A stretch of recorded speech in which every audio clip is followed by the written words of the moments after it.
Alors, nous transportons aussi en nous-mêmes des signifiants, et nous les révélons quand nous parlons, quand nous rêvons.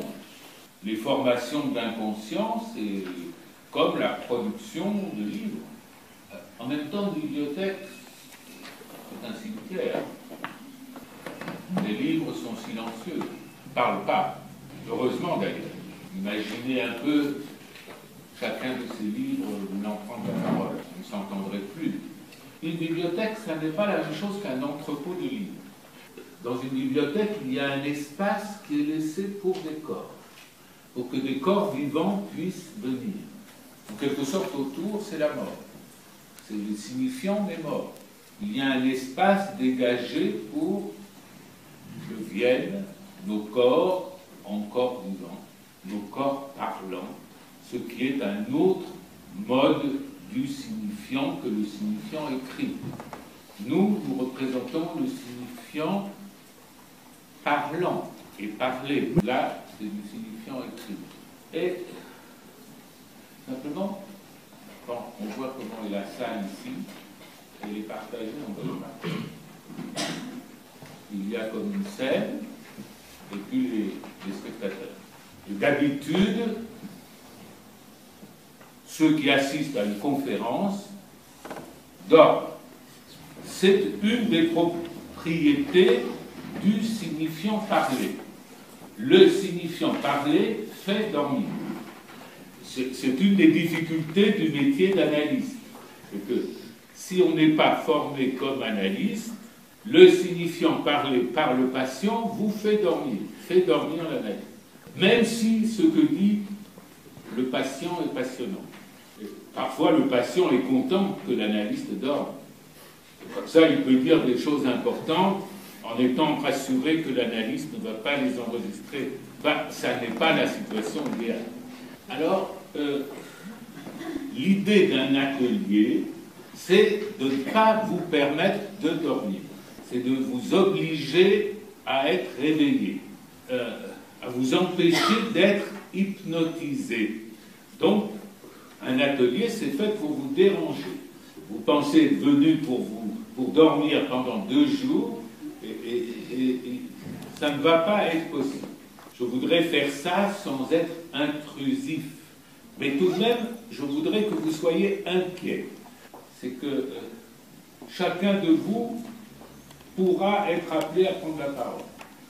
On lui demandera de donner un petit peu de signifiant à propos des contributions que 11 collègues ont accepté d'apporter. C'est les premiers qui ont accepté d'être réveillés. C'est grâce à eux que cet atelier est possible. Ils apportent le contenu en livrant au public que nous sommes des événements de leur analyse. Et donc, je vous demande de les écouter avec la plus grande attention, parce que je vous demanderai après vos questions et vos commentaires. Cet atelier porte comme titre « L'expérience d'une analyse ».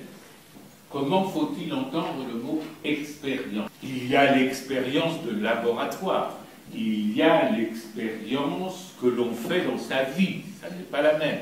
Mais il y a quelque chose de commun à tout ce qu'on appelle une expérience. On parle d'expérience quand cela ne s'imagine pas à l'avance.